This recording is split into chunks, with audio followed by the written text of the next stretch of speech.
நோய் எதிர்ப்பு சக்தியை அதிகரிக்கக்கூடியது அன்னாசி பழம். அன்னாசி பழத்தில் உள்ள வைட்டமின் சி உடலின் நோய் எதிர்ப்பு சக்தியை வலிமையாக்கி நம் உடலில் பிற நோய்கள் தாக்காதவாறு நம்மளை பாதுகாத்துக் கொள்கிறது. அடிக்கடி நோய்வாய்ப்படுகிறவர்கள் அன்னாசி பழத்தை தொடர்ந்து எடுத்துட்டு வர நோய் எதிர்ப்பாற்றல் அதிகரித்து நோய் வராமல் தடுக்கும். செரிமான பிரச்சனை சரியாகும். செரிமான பிரச்சனையினால் அவதிப்படுறவங்க சாப்பிடுறதுக்கு முன்னாடி 2 துண்டு அன்னாசி பழங்களை சாப்பிட்டு வருவதன் மூலம் செரிமான பிரச்சனை நீங்கும்.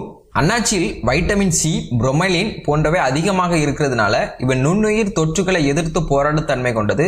அதிலும் சளி மற்றும் இருமல் போன்றவற்றின் போது அன்னாசி பழத்தை சாப்பிட்டு வரும்போது நல்ல நிவாரணம் கிடைக்கும். எலும்புகளை வலிமையடைய செய்யும். அன்னாசி பழத்தில் மாங்கனீசு அதிகம் இருப்பதால் இவை எலும்புகளை வலிமையாக்குவதோடு இணைப்பு திசுக்களையும் வலிமையாக்கும். 1 கப் அன்னாசி பழத்தில் ஒரு நாளைக்கு தேவையான 73% மாங்கனீஸ் நிறைந்து இருக்கு.